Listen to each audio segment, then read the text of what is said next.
Welcome student. Today we are going to discuss another topic from chemical kinetics, that is rate expression or rate law. हमने start किया chemical kinetics. सबसे पहले lecture में मैंने इसका introduction करवाया था कि केमिकल काइनेटिक्स है क्या, और मैंने ये बात बताई थी कि chemical kinetics is directly study of chemical reaction. अब केमिकल रिएक्शन की कौन सी स्टडी है? केमिकल रिएक्शन की स्टडी तो हम केमिकल थर्मोडायनेमिक्स में भी पढ़ते हैं, केमिकल इक्विलिब्रियम में भी, इलेक्ट्रोकेमिस्ट्री में भी, लेकिन वहाँ पर तो हमने पढ़ लिया वो किसकी स्टडी थी. लेकिन यहाँ पर अभी हम डिस्कस कर रहे थे कि केमिकल रिएक्शन की कौन सी स्टडी है, केमिकल काइनेटिक्स. तो मैंने कहा केमिकल रिएक्शन की ये जो फॉलोइंग 3 स्टडी है, ये वाली हमारे पास असल में केमिकल काइनेटिक्स की स्टडी है. रेट ऑफ रिएक्शन, दूसरा factor affecting which control the rate of reaction, and third one is the mechanism of reaction. अब on the basis of rate of reaction हमारे पास मेनली 3 तरह के केमिकल रिएक्शन होते हैं. अब वो वाले रिएक्शन जो बहुत स्लो होते हैं, वो वाले रिएक्शन जो मीडियम होते हैं, और वो वाले रिएक्शन जो बहुत फास्ट होते हैं. सारे मैंने बताए थे एग्जाम्पल के साथ. तो मैंने फिर कहा था कि हम उस रिएक्शन की स्टडी करते हैं, उस केमिकल रिएक्शन की स्टडी जिसका रेट क्या हो, मीडियम हो, ना फास्ट हो ना स्लो हो. केमिकल काइनेटिक्स में हम स्टडी करते हैं मीडियम स्पीड वाले केमिकल रिएक्शन. फिर इसके बाद रेट ऑफ रिएक्शन क्या है? रेट ऑफ रिएक्शन मैंने कहा कंसंट्रेशन ऑफ रिएक्शन और प्रोडक्ट का पर यूनिट टाइम में चेंज होने को हम क्या बोलते हैं, रेट ऑफ रिएक्शन. डिफरेंट तरह के मैंने फिर बताए थे. फिर इसके साथ हमने इसकी यूनिट भी डिस्कस की थी. अब कौन से फैक्टर है ये, यानी कौन से कैरेक्टरिस्टिक्स है इस रेट ऑफ रिएक्शन के. रेट ऑफ रिएक्शन के जनरल ये कैरेक्टरिस्टिक्स मैंने पढ़ाए थे कि एवर चेंजिंग पैरामीटर है, हर वक्त चेंज होता रहता है. ऑलवेज पॉजिटिव, ये बात इंपॉर्टेंट है कि rate of reaction always positive होगा. वो नेगेटिव साइन वो सिर्फ सिंपल रिप्रेजेंट करता था कि रिएक्टेंट चेंज हो रहा है किसके अंदर, प्रोडक्ट के अंदर, यानी रिएक्टेंट की अमाउंट कम हो रही है. नेगेटिव मतलब हरगिज़ ही नहीं था कि रिएक्शन का रेट आप लोगों के पास नेगेटिव है. ये मैंने साथ में डिस्कस किया था, एग्जांपल दी थी.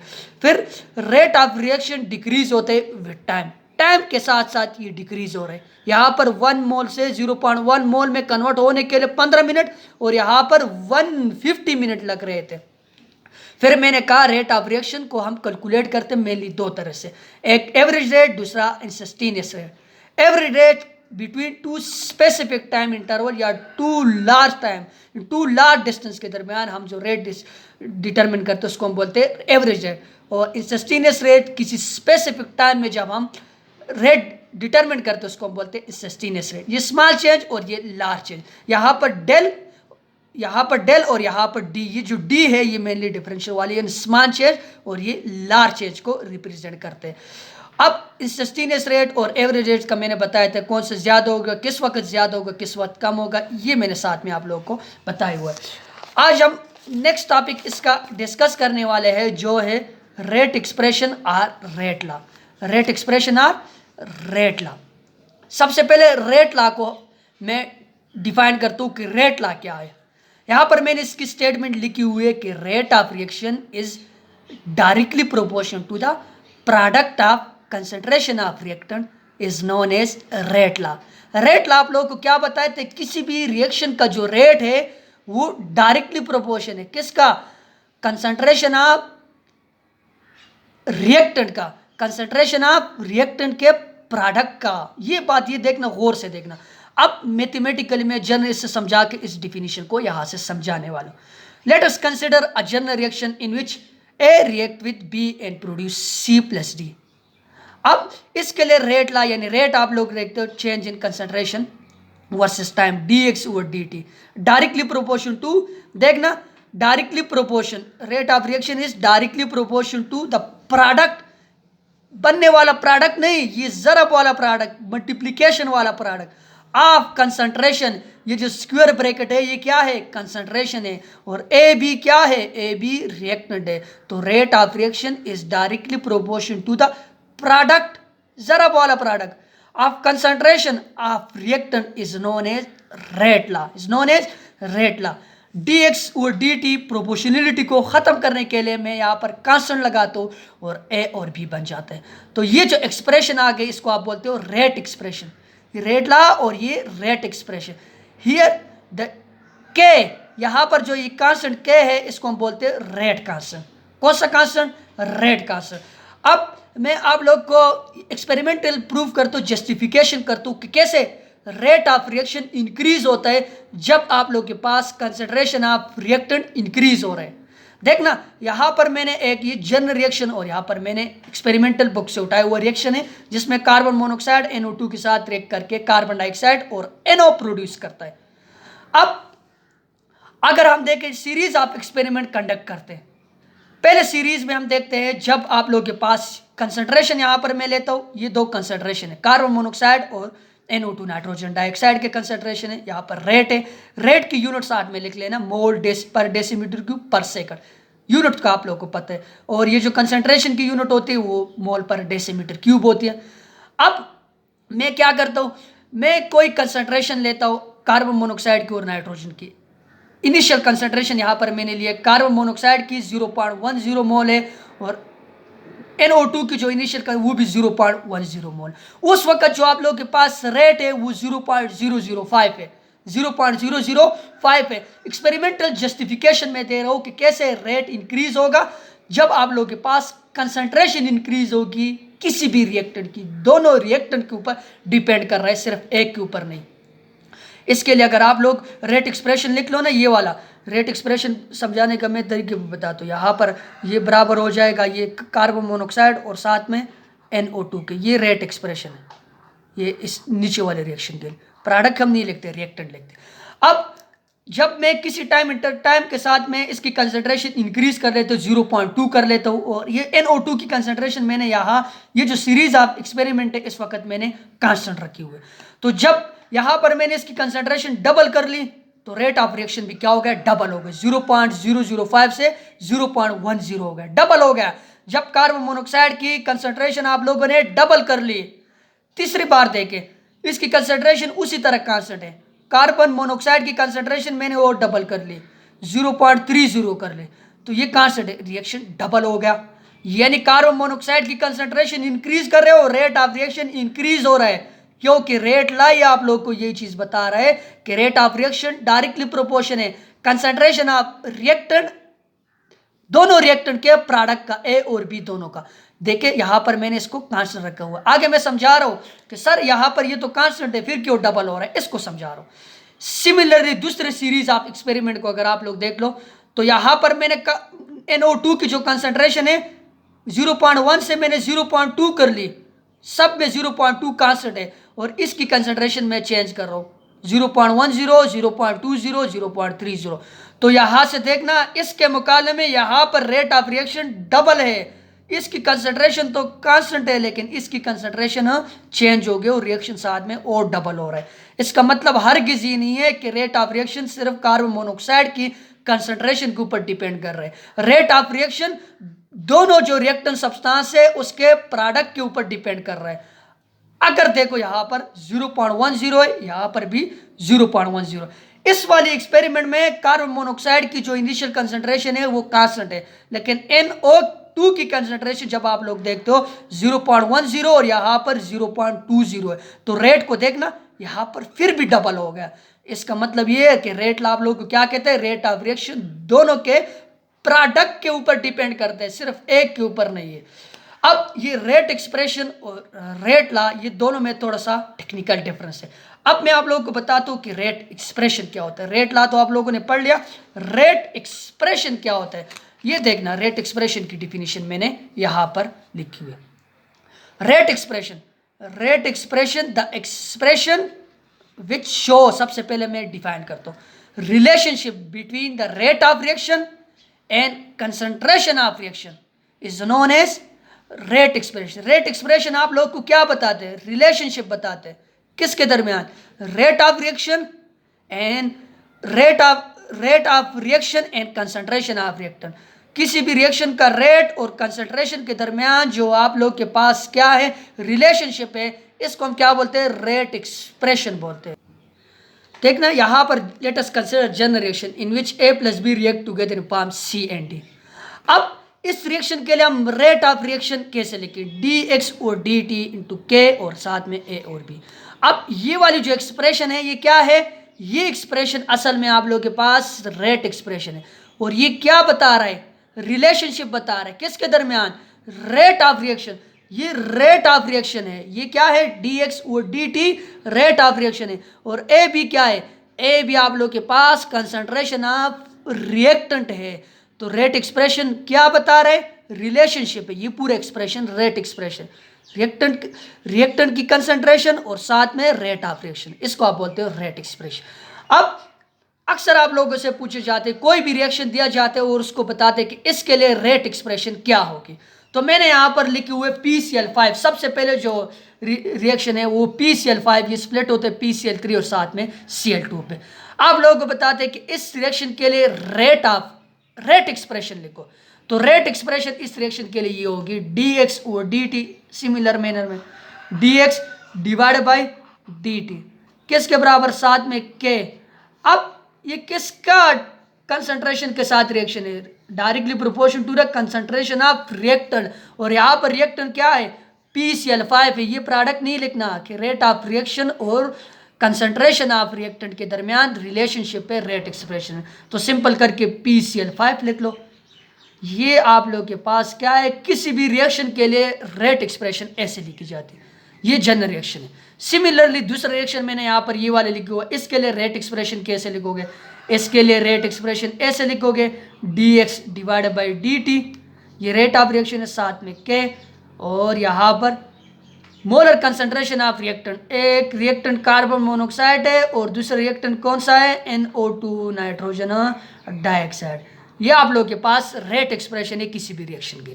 थर्ड रिएक्शन मैंने यहाँ पर लिखा हुआ है, इसके लिए रेट एक्सप्रेशन आप लोगों ने लिखनी है। रेट एक्सप्रेशन इसके लिए कुछ यूँ होगी dx डिवाइड बाई dt, ये रेट ऑफ रिएक्शन है, dx divide by dt is equal to k और साथ में किसके बराबर है, रेट एक्सप्रेशन में ये प्रोडक्ट का, किसका, रिएक्टेंट की कंसंट्रेशन के प्रोडक्ट का मोलर का, ये कंसंट्रेशन का सिंबल है, ये जो स्क्वायर ब्रैकेट है ये कंसंट्रेशन को शो करता है H2 और साथ में जो ये कोफिशिएंट होते हैं ना, कोफिशिएंट ये किधर चले जाते हैं, ये पावर में चले जाते हैं। ये जितने मोल है ना, मोल किधर जाते हैं, मोल हमेशा के लिए पावर में चले जाते हैं और इसको हम क्या बोलते हैं, इसको हम बोलते हैं रेट एक्सप्रेशन। रेट एक्सप्रेशन इस तरह और रेट ला ये कुछ इस तरह।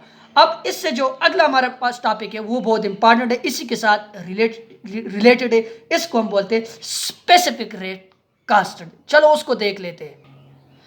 स्पेसिफिक रेट कांस्टेंट, अगला लेक्चर। स्पेसिफिक रेट कांस्टेंट पे जाने से पहले मैं आप लोगों को रेट कांस्टेंट के बारे में बता देता हूं कि रेट कांस्टेंट आप लोगों के पास क्या होता है।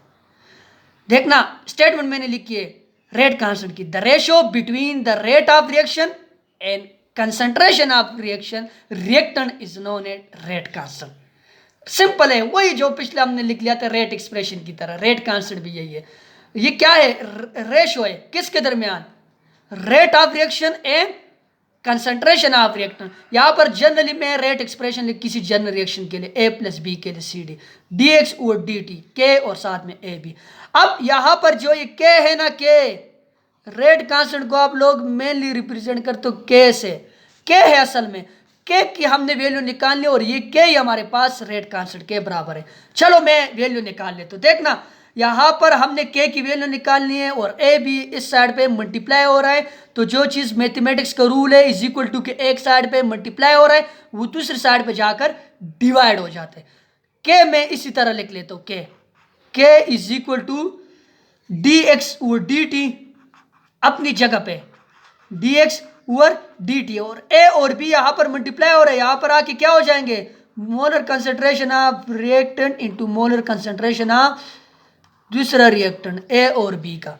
तो ये आप लोग के पास रेट का, अब ये क्या है, रेशो है किसके दरमियान, रेट ऑफ रिएक्शन के दरमियान और साथ में कंसंट्रेशन ऑफ रिएक्टेंट के दरमियान। देखना ना ये dx और dt क्या है, ये रेट ऑफ रिएक्शन और AB क्या है, AB आप लोग के पास कंसंट्रेशन ऑफ रिएक्टेंट और जो चीज़ें एक दूसरे के ऊपर डिवाइड हो रही है यानी ये रेशो है, रेट ऑफ रिएक्शन और कंसंट्रेशन ऑफ रिएक्शन की रेशो है, इसको हम बोलते हैं रेट कांस्टेंट। सिंपल सी बात है। अब स्पेसिफिक रेट कांस्टेंट क्या होते हैं? रेट कांस्टेंट और स्पेसिफिक रेट कांस्टेंट थोड़ा सा टेक्निकल डिफरेंस है, तभी मैंने रेट कांस्टेंट समझाया। वहां पर सिर्फ स्पेसिफिक रेट कांस्टेंट आप लोग का अगला लेक्चर है, लेकिन ये लाजमी नोट करना है कि रेट कांस्टेंट और स्पेसिफिक रेट कांस्टेंट में डिफरेंस क्या है। अब स्पेसिफिक रेट कांस्टेंट क्या है? द रेशो कांस्टेंट है when the concentration of reactant is equal to mole per decimetre cube. अब ये उस वक्त आप लोगों के पास rate constant specific rate constant के बराबर होगा जब इन दोनों की जो रेशो है ना, रेशो किसकी? रिएक्टेंट की, ये किसके बराबर? 1 mole of decimetre cube. Product की भी यानी 1 मोल ऑफ डेसीमीटर क्यूब के बराबर हो जाए रिएक्टेंट और प्रोडक्ट की, यानी जो रेशो है रेट ऑफ रिएक्शन और ये जो कंसंट्रेशन ऑफ रिएक्टेंट और प्रोडक्ट के, इन दोनों की रेशो जब आप लोगों के पास 1 डेसीमीटर क्यूब के बराबर हो, 1 मोल पर डेसीमीटर क्यूब के बराबर हो, उस वक्त जो आप लोगों के पास रेट कांस्टेंट होता है इसको हम स्पेसिफिक नाम दे देते हैं। और स्पेसिफिक रेट कांस्टेंट मतलब क्या? मतलब specific rate constant. For example यहां पर ए और बी साथ में रिएक्शन करके प्रोडक्ट बना लेते हैं। अब इसके लिए रेट एक्सप्रेशन आप लोग कुछ यू लिखते हो, रेट एक्सप्रेशन सिंपल करके dx over dt, dx over dt किसके बराबर होते हैं? Rate of reaction, molar concentration of किसका? ए का, और साथ में मोलर कंसंट्रेशन ऑफ यानी दोनों के मोलर कंसंट्रेशन के प्रोडक्ट। अब मैंने कहा स्पेसिफिक रेट कांस्टेंट में जब आप लोगों के पास ये जो रिएक्टेंट के जो मोल है ये किसके बराबर? 1 के बराबर। ए भी 1 हो और बी भी क्या हो? 1 हो। यहां पर भी सिंपल करके 1 लिखो और यहां पर भी सिंपल करके क्या लिखो? 1 लिखो। साथ में मोल पर डेसीमीटर क्यूब लाजमी है, वो तो यूनिट है। 1 मल्टीप्लाई बाय 1 आंसर इज 1, 1 1 के साथ मल्टीप्लाई होकर 1 आंसर आता है। तो आप लोगों के पास उस वक्त जो स्पेसिफिक रेट कांस्टेंट में ये जो dx और dt है ये सिंपल बराबर हो जाएगी k की, किसकी? k की, यानी यूनिटी में आ गया। ये रेट ऑफ रिएक्शन क्या चीज? Ratio constant. Concentration of reactant किसके बराबर है? कंसंट्रेशन ऑफ रिएक्टेंट आप लोगों के पास बराबर है रेट ऑफ रिएक्शन और इन दोनों, यानी इस वक्त जो रेट है आप लोग का रिएक्शन का वो 1 है, यानी यूनिटी के बराबर आ गया। किसका? यूनिटी के बराबर आ गया। यानी ये स्पेसिफिक रेट कांस्टेंट उस वक्त होगा जब रिएक्टेंट कितने मोल हो? जब उसके जो मोल होते हैं वो 1 होते हैं, और जब 1 लगा लेते तो डायरेक्ट सिंपल करके वो के आप लोग के पास 1 के बराबर, तो उस वक्त हम बोलते हैं स्पेसिफिक रेट कांस्टेंट। और रेट कांस्टेंट में ये 1 के बराबर ना हो, किसी और 1 से ज्यादा या 1 से कम के बराबर हो, तो उस वक्त आप लोग के पास रेट कांस्टेंट, और जब यूनिटी के बराबर हो उसको हम बोलते हैं specific rate constant. So my dear student, अब तक हमने जो पढ़ा है उसको मैं समराइज कर लेता हूँ। आज हमने डिस्कस किया रेट एक्सप्रेशन और रेट लॉ। रेट लॉ को सबसे पहले हमने डिफाइन किया, डिफिनीशन यहां पर मैंने लिखी है, यानी रेट ऑफ रिएक्शन जो है, रेट ऑफ रिएक्शन dx और dt मैथमेटिक्स से देखना, ये directly proportion to molar concentration of reactant substance, reactant substance के मोलर कंसंट्रेशन के प्रोडक्ट के डायरेक्टली प्रोपोर्शन है। इसको हम बोलते हैं रेट लॉ। यानी क्या कहते हैं? रेट ऑफ रिएक्शन आप लोगों के पास इंक्रीज होगा जब ये जो रिएक्टेंट सब्सटेंस है इनकी कंसंट्रेशन इंक्रीज होगी। जस्टिफिकेशन भी मैंने की थी, यहाँ पर मैंने सीरीज ऑफ एक्सपेरिमेंट करवाए थे जिसमें कार्बन मोनोक्साइड NO2 के साथ रिएक्ट करके जब कंसंट्रेशन इंक्रीज हो रही है तो रेट ऑफ रिएक्शन डबल हो रहा है। क्या हो रहा है? डबल हो रहा है। और ये आप लोगों को रेट लॉ बताते थे। कौन बताते हैं? रेट लॉ बताते हैं। Rate law express when the concentration of reactant is increases, rate of reaction is increases. यहाँ पर मैंने इसकी फिर मैथमेटिकल फॉर्म, और ये आप लोगों के पास रेट एक्सप्रेशन है। यहाँ पर जो के है ये रेट कांस्टेंट है, और इस रेट कांस्टेंट को मैंने इनमें डिफाइन भी किया कि रेट कांस्टेंट क्या है, what is rate expression and what is rate law. Rate law पढ़ लिया, फिर रेट एक्सप्रेशन की तरह हम चलते हैं। तो रेट एक्सप्रेशन मैंने कहा this is the expression which show relationship between rate of reaction and concentration of reactant. Relationship है, क्या है देखना, rate of reaction and concentration of reaction, ये जो एक्सप्रेशन है ये आप लोगों के पास रेट एक्सप्रेशन है। किसी भी रिएक्शन के लिए मैंने कहा रेट एक्सप्रेशन कैसे लिखते हैं, रिएक्टेंट के लिए लिखना, प्रोडक्ट के लिए नहीं लिखना, क्योंकि रेट ऑफ रिएक्शन रिएक्टेंट के ऊपर डिपेंड कर रहा है, प्रोडक्ट के ऊपर डिपेंड नहीं कर रहा है। ये देखना, ये साथ में मैंने सारे रिएक्शन के लिए रेट एक्सप्रेशन लिख लिया था। साथ में फिर यहाँ पर मैंने रेट कांस्टेंट या स्पेसिफिक रेट कांस्टेंट का डिफिनीशन बढ़ाया। रेट स्पेसिफिक रेट कांस्टेंट अगला लेक्चर है, लेकिन रेट कांस्टेंट पे समझना लाजमी था, तभी मैंने कहा रेट कांस्टेंट क्या होता है। Rate constant is the ratio between rate of reaction and concentration of reactant. Late us consider for general reaction rate expression आप लोग ऐसे लिखते हो, डी एक्स और डी टी ए प्लस। अब यहाँ पर जो ये के है ना, के आप लोग के पास रेट कांस्टेंट है, और इसकी जब मैंने वैल्यू निकाली तो मैंने कहा ये इस साइड पे मल्टीप्लाई हो रहा है, इस साइड पे जाके डिवाइड हो गए, डी एक्स और डी टी इंटू ए और बी। ये रेशो है, rate of reaction and concentration of reactant के दरमियान जो रेशो है, इसको मैंने नाम दिया था रेट कांस्टेंट। और स्पेसिफिक रेट कांस्टेंट और रेट कांस्टेंट में यही फर्क है कि जब रेशो कांस्टेंट, यानी यही ratio constant, when the concentration of reactant is equal to 1, ये जो रिएक्टेंट की कंसंट्रेशन है ये जब 1 के बराबर, देखना यहाँ पर भी 1 लिखो, यहाँ पर भी 1 लिखो, सिंपल है। 1 को इसके ऊपर डिवाइड करो कोई फर्क नहीं पड़ता है, मल्टीप्लाई करो कोई फर्क नहीं पड़ता है, इधर तो डिवाइड हो रहा है, ऊपर अगर चला गया मल्टीप्लाई होगा फिर भी फर्क नहीं पड़ता है। तो उस वक्त आप लोग के पास ये जो रेट कांस्टेंट है यूनिटी, और इसके लिए एक्सप्रेशन आप लोग ऐसे लिखते हो, specific rate constant D x और डी टी के बराबर आ गया। सिंपल, ये 1 है, 1 के साथ मल्टीप्लाई करके कोई फर्क नहीं पड़ता है। अब आप लोगों का काम क्या है, आप लोगों के लिए जो होमवर्क है ना वो मैंने स्पेसिफिक दिया हुआ है, देखना थोड़ा सा मैं समझा भी ले तो आप लोग, ये एक्सरसाइज से मैंने उठाए हुए एक्सरसाइज में आप लोग देखो, क्वेश्चन नंबर 6 का पार्ट 2 है, जिसमें कार्बन मोनोऑक्साइड NO2 के साथ रिएक्ट करके कार्बन डाइऑक्साइड NO प्रोड्यूस करता। आप लोग के पार्ट 2 में पूछ रहा है कि what is the rate of reaction at 400 degree centigrade, temperature constant, temperature का कोई इसमें फिर फर्क नहीं होता, टेम्परेचर कांस्टेंट है दोनों में। When the concentration of carbon monoxide is 0.025 mole per decimetre cube and concentration of NO2 क्या है, 0.004 मोल पर डेसीमीटर क्यूब। आप लोगों ने बताना है इस रिएक्शन का रेट क्या होगा, रेट क्या होगा जब आप लोगों को कंसंट्रेशन दी है, कंसंट्रेशन दिए, सिंपल करके आप लोगों ने रेट बताने, और रेट का आप लोगों को पता है रेट किसके बराबर होता है, रेट आप लोगों को पता भी है के बराबर है। सिंपल करके देखना डी एक्स और डी टी इस एक्सप्रेशन से, और साथ में आगे आप लोग खुद ही लिख लेना कि आगे क्या बन जाएगा, और साथ में आप लोगों ने क्या निकालना है, ये आप लोगों का काम है, ट्राई लाजमी करना। Thank you very much for watching.